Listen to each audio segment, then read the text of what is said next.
Good morning.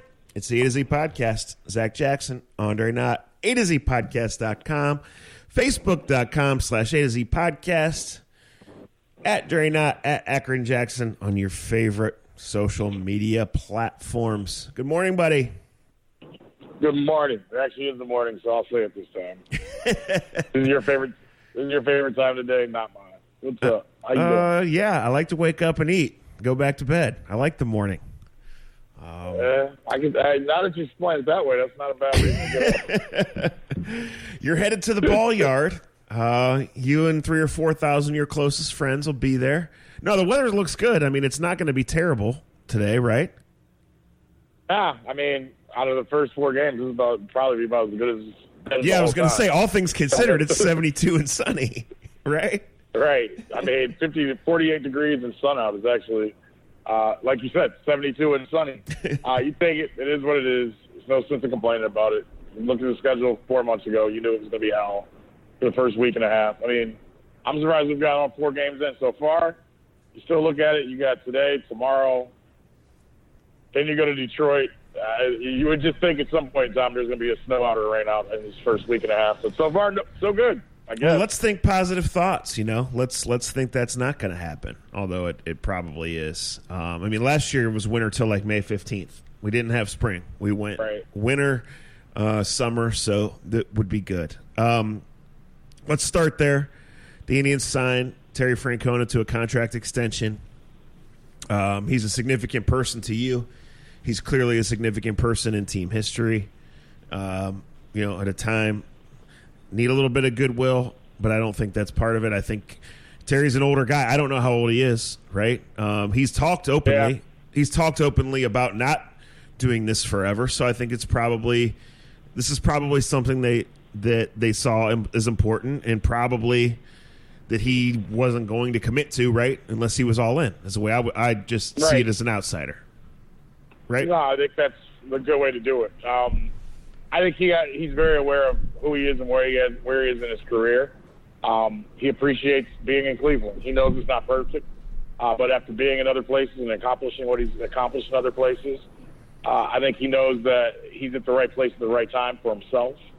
I think the one thing is he's more honest, and I think the Indians, as an organization, I think the Indians are doing the right thing in doing this because he takes a lot of heat that a lot of managers can't deal with or would frustrate them with, even when he may agree with the guy that's bitching and moaning about him best out in the public or on Twitter. He has an uncanny way, and I think in any relationship building, he has the one thing that we all need: the patience and the ability to take the shit, but also how to give it back and keep respect within the organization. They know that he doesn't agree with everything that they do and everything that he's given, but they also know that he's not going to go off and make an excuse either, and that he truly believes that, give me 25 of the best guys, let me build up the character of those 25 guys, and I think if you give me enough talent, I can get you to the playoffs, and if we get lucky and we get hot, we can win. I think it seems very simple. There are a lot of young managers out there, young innovative guys that, I think Gabe Kapler's going through this in Philadelphia. It was a great quote from him a couple days ago where he basically said, what's the difference in what he has to do in his second year? And he said, well, I got to stop just going off the numbers, which he was hired for, by the way, because he was a good analytics guy. Right. He goes, I got to quit going off the numbers, and I got to get to know these guys. These guys got to know me. They have to understand why I'm making decisions, not just because, the computer readout told me to do it. Now, Gabe Kapler got hired because he was young, innovative. He understands all the numbers that all these guys want him to know. But he admitted that he almost lost his job in the first year because he had no way of actually making and building relationships with his players. Tito has broke down the barriers to be able to do that. And I know there's some people that, it's 2019. Well, right. People are you saying that in 2019 you have to be able to talk to people? Because I thought you could just text them. Yeah. Well, yes, you got to do more than that. You got to have an understanding. He's told me you got to coach everyone differently.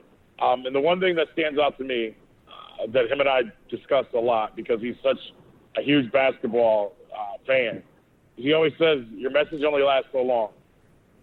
That the message gets stale no matter who you are, no matter how you tell it. if you don't have a way to be innovative and get to know guys, if you just stand upon your messages, you're not going to last very long. I think he understands that and sees that.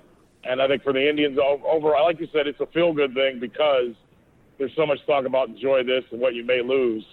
I think when you have a Hall of Fame manager that says, I want to be here longer, that should speak to that he believes in management, whether you do or I do or not. Well, I think you should enjoy him while he's here, like legit. I'm saying that as the jackass that I am, but that's for sure. Yeah. No, legitimately. Yeah. When I knew this a couple days ago, I texted him. I said, my rule is I'm out when you're out. And he laughed and he goes, good, I'll need a pull boy.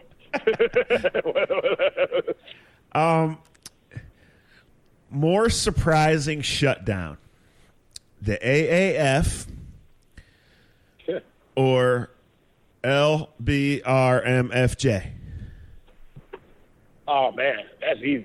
The LBFF, I knew that was coming.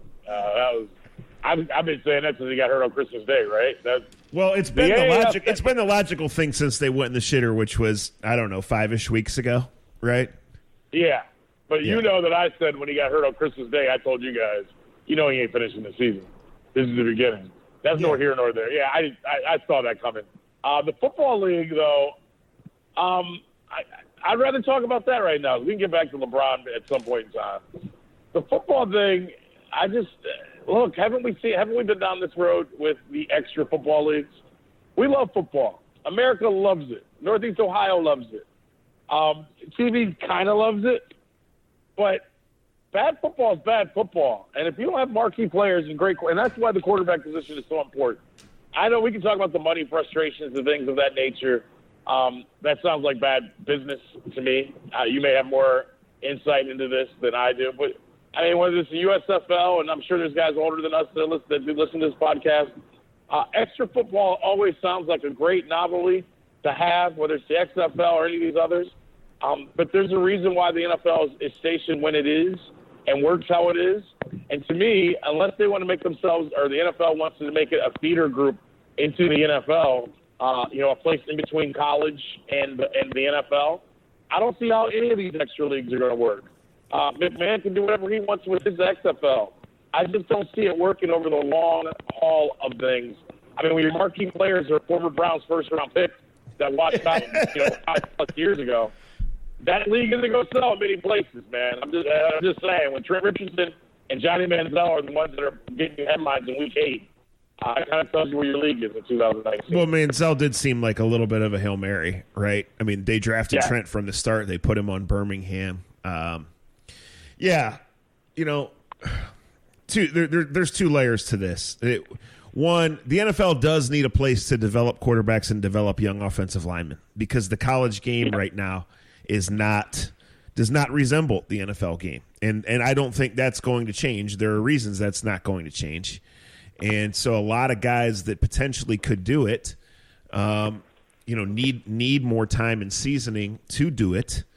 We've seen, what the Browns defensive line looks like now. That's who you have to block when you come to the NFL. And you have to do it, not cutting them or not in the spread offense type way. That's very difficult. Quarterbacks, as we know, you have to go through the reads, you have to take hits, you have to go through the progressions and make all the throws. And the only time you can stay in the classroom all you want, we've seen that with Brady Quinn, we've seen that with other guys, we've seen it with Johnny who wouldn't stay in the classroom. You have to go and do it, and you have to fail.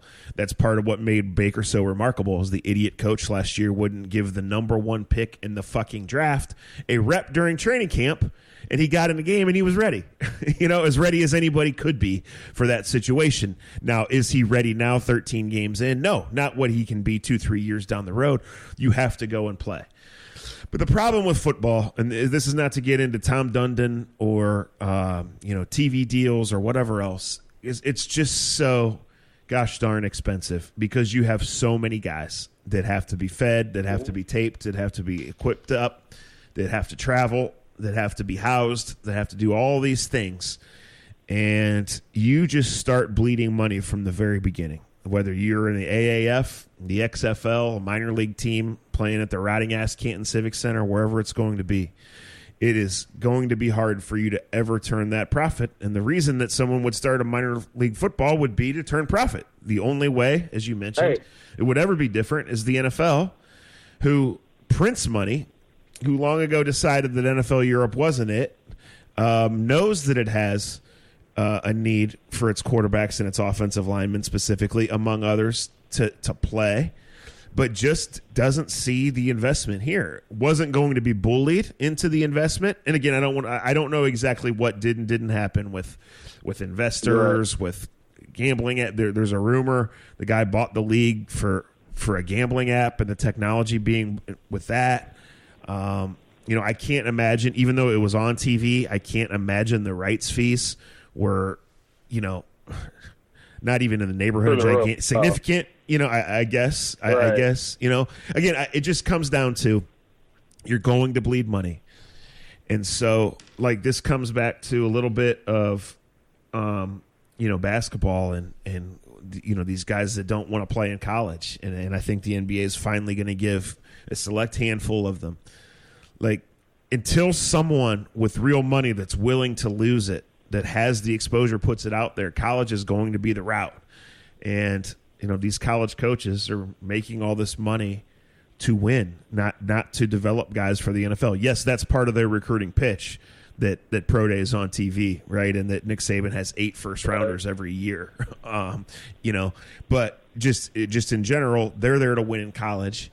And so the NFL, I think, eventually it might need to, but right now it doesn't. So I'm not shocked. I guess I am pretty shocked that it would get to 8 weeks, 9 weeks, and fold. From the beginning, I said, a few people will watch this. This will tail off. It's still out there. I hope it works. Right.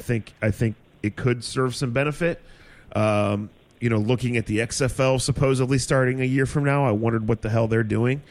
Trying the same thing, specifically in NFL cities. The AAF had Spurrier. Right. This league has Bob Stoops. It has Jim Zorn. It has other guys who have done this. It's just it's hard in football, and maybe it's impossible. Let me ask this. It may be. You love football. I love football. Did you watch a whole entire game of this league? No, I never did. Not even close. Neither could I. Could I. And it came to, and not that we're snobs about it, because we'll go watch high school football. Heck, I've been texting Anthony Borman to go watch high school baseball, even though I see more baseball than anybody else in Ohio. Yeah. We like supporting things that we can support. It just didn't do much for me, and I love the intricacies of the game. But also, I know when I'm watching bad football. You know what I mean? You can't and I think you're making some great points, but I think it's kind of cut and dry with us nowadays. And I think the timing of the year. I know Raj even said this. You go from watching, Tom Brady go to the playoffs and going against Mahomes and Breeze. You see all those guys in the NFC Championship game, and 3 weeks later, you're watching not even SEC football. You know what I mean? Like, it's a hard. That's part of it. No doubt. Yeah. And the other thing, well, I think the league had some good innovations. I think they were willing to try some things. I think they were willing to be out there, and they had the right idea. Let's get in college places. Let's make it matter. But you're always going to have to be on TV, and you're not going to be able to play in Sun Devil Stadium, right? The Chargers' old stadium. Like, you're going to have to embrace playing in high. If this is ever going to work, Jack, it's going to have to either be all in Texas or all in Florida, right, where the weather's good during this time of year. Right. And you're going to have to just embrace playing in either high school stadiums or like Sun Belt MAC level stadiums. You're just going to have to do that. I agree. Well, the only way it works for me is the NFL Europe comes back. And I think the NFL has found its way to make money in Europe now by playing the game, regular season games. But I think go back to Amsterdam and places like that. That's just my opinion. Because then you give countries and stadiums, places that would never get any caliber of football, decent football, you get them in their places, and then you can develop. That, to me, is right now, until I'm shown differently, that's the only way I can see this, any other minor league pro football working, in my opinion. Yeah, and they played more of this time through early June, right? Like, it wasn't immediate on top of you. I think the AAF did. I think I kind of agree with Raj. The AAF did get an immediate boost from saying next weekend there's football. People are plugged into football, right? Right. But, I didn't watch a whole game that weekend, and 2 weeks later it was, the AAF's on, I was watching Iowa versus Northwestern at 6:30 on Sunday. So that's just how it goes. But, to the summer, I guess what I'm saying is you're always going to have TV make it work, and something digital in this day and age. And if you go back to the summer, I think it's just proven, especially here, people in the summer are doing other things. The baseball watching crowd watches baseball. The NBA Summer League has become a big deal, but that's because the star power is established. I think in the summer, people just have other things to do, and it just comes down to somebody's going to have an incredible amount of money that they're willing to just light on fire for 2 years until whatever league establishes, okay, is it Texas, Florida? Is it February or is it May?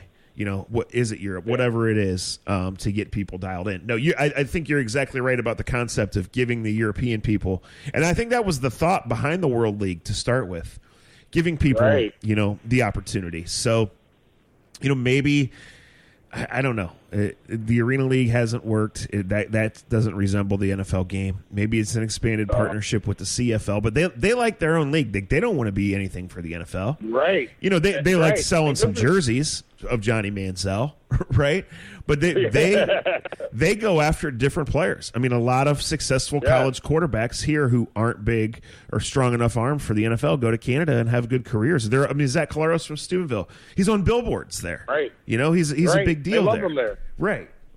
So, I don't know. So we love football. I just think anything you can love something, but I think like you said with TV and just the star power that it is. If anything, it gives a lot of clout to the 32 NFL teams that we have, right? When you really think about it, it tells you how good that you really have it from September through February, first weekend of February, that it's a hard game to just shove down people's throat if the talent level isn't there. I will say this, you talk about star power, I get a printout of every press conference that happens in Berea. And I'll be honest, I probably, especially in the off season, I probably read about 2% of them in the off season. Well, right. During the season, I'd say about 60% of them I read. I did read Odell's. I was curious. I didn't read it right away. I read it when I had a couple extra minutes yesterday morning or whatever else. I wasn't there, but I read off every quote that he had. Just after we talked about it last podcast, it took a little time for it to happen. Just your first, and we both said we didn't want to say it was a generic meeting to Cleveland, but it's a generic first step is to him welcoming himself as a Cleveland Brown. What did you take from it? Well, I thought it was understated, all things considered. I know the crowd was overflowed, and Baker commented on that twice, and there was a level of excitement. But I thought the way they didn't have Odell on the podium by himself, I thought that was kind of by design. The way it was sold as Freddie's going to talk, and then at some point these guys are going to come in. I thought that was kind of by design. I thought he was very professional, which I expected. I thought it was a nice for the Browns to have all those guys up there, to have them answering questions, furthering the positivity. There's two things that really stood out, and let's be honest, I'm immune to press conferences at this point, right? Because it's what I do. Same here, right? As am I. Yeah. Right. I thought him saying, okay, I got the call from Gettleman. I knew what it was going to say, but I didn't know. I mean, that's a moment in your life, right? We've all gotten a call from an employer one way or the other, or maybe you didn't get it. He still is a real human being. Believe that or not, and that's what we'll continue to judge. That I thought he said he called his mother and then called Jarvis Landry. I thought that was telling. And then through the intentionally understated things and an occasional one-liner about I'm going to dance, or yes, we're going to do this. Like, I thought there was a really powerful quote about how kind of saying, I have my money. I've had New York. I don't care if I'm in Sheboygan, Wisconsin. Like, I want to win a gold jacket. Like, I want to win a Super Bowl. Like, this is about legacy. And in a way, it's easy to say that, but it's not, because a lot of guys don't think that way, so they would be disingenuous when they say that, right? And so it is, and if you think in the Browns realm or in most players' realm, like 4% of guys even have a shot to get to Canton. Right? 0% of Browns teams have had a chance to do anything in the playoffs. They just have for a long time. And so I guess not as much going back to Monday is just my feeling. I've said this on here. I've said this to you. I've loved the Browns' direction. I think John Dorsey has done an A-plus job in the 16, 18 months that whatever it is that he has been on the job. I thought before they got Odell Beckham, I thought this is a lot for a young team that has nobody that's ever won anything. And when they got Odell Beckham, I thought, well, this became more volatile, but the immediate ceiling, the immediate expectation, I think, was raised. Because this offense should be able to score in multiple ways with anybody. And if they really start clicking, then why couldn't they win double-digit games is my takeaway on the whole thing, and we'll see where it goes from here. Yeah, the one thing I want to touch on that I totally agree with without seeing it, but I did see clips. I think having the whole team atmosphere thing, I know it's hokey and it comes off kind of corny, but I think it's real, that you could have Jarvis up there, that you do have Luke Baker up there, that even that you put Myles Garrett up there. I think that, to me, by the Browns, kudos to the Browns PR department. I don't want to say any names. It was obvious that one of them has been in New York before. I think that's the way to understate everything of, hey, this is a team game. He is a star. We're excited to have him. But not only are we excited to have him just like you as fans, the excitement doesn't work if he doesn't fit in with the group that we have here. And I think that's a great first step to beginning the hard process that truly is ahead. The fun stuff has happened. The difficult parts of putting the ingredients in and making it work still have to happen, and that's going to happen when nobody's watching, when most people are still sleeping, when most people, want to take a break. There's some big-time work that has to happen for this to work out for the Cleveland Browns.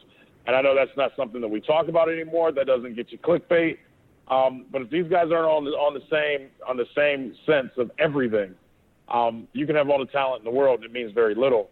So I like seeing that. I'd prefer seeing that than see a guy coming in talking about having his team be prepared and ready, and his Rolls Royce waiting outside. I prefer that over Andre Rison getting signed, getting picked up in a limo and taken to Berea, and the owners trying to get a loan still from a bank. I'm just comparing these to other big time receivers that the Browns have had in the last, 40 years, 30 some years. Well, that have come in, and it was more about them than about the team. This is even if you were one of those old people, and part of this is the new Browns' fault that points to Bernie and the trade that they made in the 1985 supplemental draft that literally changed the rules of the NFL and the supplemental draft going forward. This is the biggest trade, right? This is the here and now, and this is the official stamping of a team that was the biggest laughingstock in pro sports and lost at a historic rate, partly by design, right? Shifting in a very small amount of time. Now, the NFL is a very small amount of time league, and it's a what have you done for me lately league. And I can't disagree with anything you said, Dre. The fact is, every team is undefeated in April and May. Every team has a certain excitement level. The Browns just happen to be higher. All the real contending teams have a certain talent level, specifically an offensive explosion level. The Browns finally is as high as it's been in 30 years. Not an exaggeration, right? In not both, the part that you keep your foot near the gas, but's exciting is that they are 26, 23, 22, 23. Kareem Hunt out of the bullpen, potentially. David Njoku just learning how to play football. Like Jarvis Landry and Odell Beckham reunited. And for a team that's been shit on and deserved it, did it to itself, now you have a Nike commercial with two of your star skill offensive players. Right? So this is I laughed my ass off when Freddie said Kumbaya the other day, because that's what a friend of mine has said the other day. I just wrote it a week ago. It's easy to do the Kumbaya now. And they're doing and saying the right things. And, to go back to the top of this discussion, Dre, Tito's a baseball lifer, right? And he was raised in this and did this, and you could probably say was made for this, and has gone along the way with ups and with downs, no doubt, right? There's decisions he would love to have back. There's things he's done to stabilize young teams and set guys on their way. Well, 15 miles south in Berea, We got a guy that's absolutely winning the offseason, that comes off as 100% genuine and likable and one of us and all of these things, and is going up there and saying the right things about team and about buy-in and about if you're not in here, if you're not one of us, you don't matter, right? Well, Freddie Kitchens is 0-0, and there's going to be ups and there's going to be downs. And there's going to be divas, and there's going to be hard decisions to make. And there's going to be minor decisions to make that lead to major, and there's going to be personalities, and there's going to be pressure. So Freddie Kitchens, I hope he continues to crush the offseason. And we all hope that he's ready for this. If you have one concern about Freddie Kitchens, it's not his football background. It's not his makeup. It's not his willingness to motherfuck somebody or to stress that if you think you're bigger than the team, then we're going to smack you back to reality. It's simply that he's never done this, and none of us have one gosh darn idea of how it's really going to go when the lights come on, and they're coming on in September. I really like him. I like everything about him, everything I've heard and everything I read.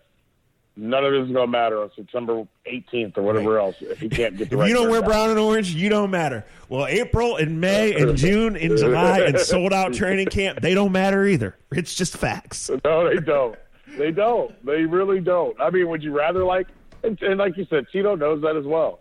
Tito knows there's some assholes out there that hate how they played in the playoffs the last couple of years. And not even assholes. There's just people that question him still because we live in a what have you done for me lately place in our world, right? I mean, that's how it works in all of our jobs. You've written some great articles, but if you don't write some good ones in the next 6 months, you're going to have some people going to be talking to you. Some people are going to be questioning you, right? Right. That's how it works. You know, like I'm obviously somebody thinks I've done a decent job, and I've been able to have some pretty decent stuff taken to me. I got a pretty decent job. I know that if I don't bring it today, the next day, I'm going to have to go in the office and I'll have to deal with it. That is the reality of the worlds that we all live in. And I love everything about Freddie, but I can't fully love him until I heard on a radio show, and I'll say their names because I said this to them. Emmett and Gerard were doing their show, and they put a poll up saying, what Cleveland coach would you want to play for? And Gerard, 3-time champion, I don't know if you guys have ever heard that, said that he would like to play for Freddie. And I texted him immediately, and I was like, are you out of your mind? I go, you of all people should know better. How do you pick somebody that's never coached a game before? And he instantly texted me back. He's like, you're right. My bad. And I'm like, I like Freddie, and I get that you guys are going to do these polls to get people to listen because that's clickbait for radio or whatever else, and that's nor here nor there. Too early in the morning for me to be making fun of people. I'm just telling you guys the truth. But, like, it's clickbait. I get it. You're trying to get people to text into your radio station and to spend $850 a month. Nobody's doing it. I get it. But, like, when you answer that's foolish. Like, that doesn't make sense. And you know it doesn't make sense. It's like you can't pick someone that's never even coached a game before. God bless him. I mean, even the Cavs guy, who's just the voice of the team. Isn't that what he called himself? Like, at least you've seen him coach the team and win or lose a game. We all love Freddie. Let's just be careful where we go along with the loving at this point in time. Well, look, here's why it's different. I'm glad you used that example. Okay? I don't know Gerard. I've been around him twice ever. Couldn't have been nicer to me. And there are times I have enjoyed the shit out of listening to him through the years because he has an experience level that we don't have, right? But of all the times I've rolled my eyes, I got to say it's when they were lined up and Gerard led this charge. And again, this isn't personal. I'm doing what I do, which is go a long, long way to a simple point. When they were killing Joe Thomas for not practicing and saying that was the culture was the problem with the Browns. And what I'm trying to say is, no, the culture wasn't the problem with the Browns. The fact that Deshaun fucking Kaiser and Cody Kessler were the quarterbacks was the problem with the Browns, right? The fact that Sashi Brown was picking the players was the problem with the Browns. The fact that Hugh Jackson was the coach of the Browns, coaching these 22-year-olds, half of whom did not belong in the league, and now we've seen that. You guys wanted to argue with us over that for years, but no, now that we've seen that, it's true. That was the problem with the Browns. So now Joe Thomas is retired. So this isn't about Gerard. This isn't about Joe. Now that you got the Jimmies and Joes, those little cultural things matter. And I would say, Dre, that before we see a schedule, before we know who gets hurt, who really is the number 2 corner, who's all these things that the Browns have to answer, I would say they're still behind the Steelers. I don't, the Ravens just lost half their team. I can't say that. But the Patriots, the Chargers, those teams come to mind. because not just in a cultural standpoint, because I think sometimes that comes down to one guy and one decision that gets made, or one thing that gets allowed to go on in your locker room, upstairs in your building, the shit you let, what you permit, you promote, right? That's culture. But these teams have been there. We know these teams, Dre, because for years they've been there. They've handled the outside. They've handled the going on the road and winning in Pittsburgh, winning 3 time zones away. That allows you to become a playoff contender. They've handled you win on Sunday or Monday night and you turn around and you got to play Buffalo on Sunday at 1 and you find a way to win that game, right? All of those things, those teams are way ahead of the Browns right now. Now, Jimmy's and Joe's, and if you can score 40, you can beat anybody, right? But in their programs, they're there. And as the Browns continue to add talent and continue to be the team that can bring in the 28-year-old free agent for a lot of money on a short-term deal, that can take a chance on a Kareem Hunt, on an Odell Beckham, that can do all these things inside your building, starting with your head coach and your quarterback, because those guys are your ceiling in the NFL, then those little things matter. Then that culture that you build really matters. But the truth is right now, the Browns have had 2 days of workouts in one press conference that was awesome. They have not built shit, right? It's just like the Sashi thing. Well, this is a build. No, all it was a teardown. They never built a darn thing, right? So now the Browns have the opposite of a teardown. They have stacked this roster to the point that it could be the best roster in franchise history. It could be the best roster in the AFC. It's in the discussion, right?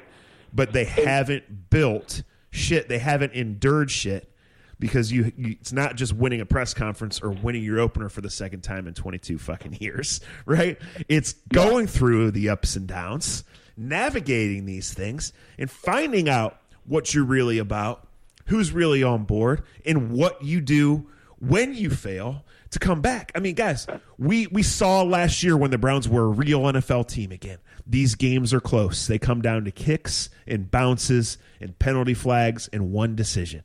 And you have to weather that storm, get a couple of those bounces to go your way, stay healthy. And then November comes, and then you figure out who you are, what you're good at. And if you win then, you go to the playoffs. And if you fail then, whether it's culturally, whether it's play calling wise, whether it's talent wise, whether it's ego wise, whatever it is, then you don't make it. But the games that are going to matter and shape this season and this franchise are months from now. And the Browns have endured absolutely zero at this point. One thing I'll say, because I got to wrap it up as I was close to the end. It's funny when you talk about cultural and what Gerard used to go back and forth about practicing and the guy's not practicing. And it was one of those conversations that I don't care who you were, you respected a little bit more because it was a guy that played in the NFL. He had the rings. And he would kill, and it was like, it's like, dude, you're killing Joe Thomas. Like, it's like, what are you getting at? I will say this. Him and Freddie kind of had the same agreement, though, when it was about their running backs, when it was about other guys. That was culturally not working for what the Browns were trying to make. And it was true. And, I mean, you saw, and I mean, that's the one thing that we'll all get to take away from Hard Knocks, is that the first thing we knew about Freddie was like, hey, man, if you're not going to practice, at least put on the fucking uniform, right? Yeah, right? At least get out there and be next to us and run through the drills.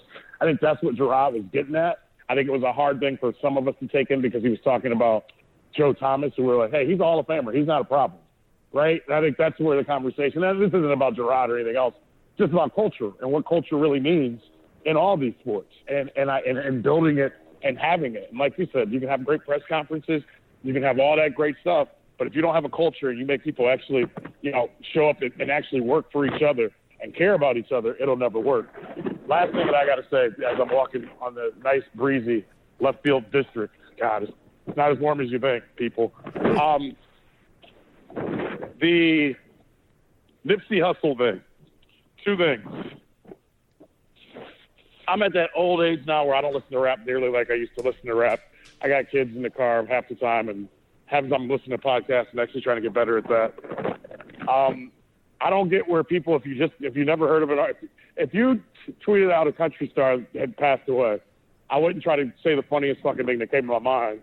But that seems like that's where the nature of people are nowadays. unfortunate with the Nipsey Hussle thing because I wasn't his biggest fan. I listened to some. I knew some of the songs that I liked. But I got to tell you, this is very reminiscent of going through what we went through. And hold me for 1 second. This is very reminiscent of what we went through for guys like Tupac, like Biggie. This is where I realized I was much older because he is the Tupac to the West Coast that was for us 25 years ago. His music was good, but he was also a person that was trying to do more in his neighborhoods. And I think it's going to be amazing the outpouring of support you see from athletes for who this guy was. I think that played into Odell's press conference as well. So for all the national pundits that are killing him for being down that day, do a little research and find out what was really going on in his life. But at some point in time, and I know I'm speaking to a small amount of people that even know who Nipsey at some point in time, we got to become better. We can't keep killing people at 33 years old. Like, you don't even know who the hell people are. People are even completely themselves at that age. And to lose somebody at that age with just the power that he had amongst his community, just a sad thing to still be going through in 2019. Because honestly, the same emotions and feelings I went through when my dad told me Biggie had been shot and killed or that Tupac was dead, I kind of had those same feelings when we got off the plane on Sunday, especially considering that was what I listened to Sunday morning and Saturday night before I got on the plane. So just a weird week because it truly hit me differently than I ever thought it would have hit me. It's a scary world we live in. That's all I can say. So hug the one you love tight. And if you don't listen to the A to Z podcast, then you don't matter. Thanks to Scene. Thanks to Honeymoon Grill. Thanks to American Fireworks. Thanks to you guys for listening. Facebook.com/A to Z podcast. Talk to you sometime. We'll figure it out. Konnichiwa, brown and orange.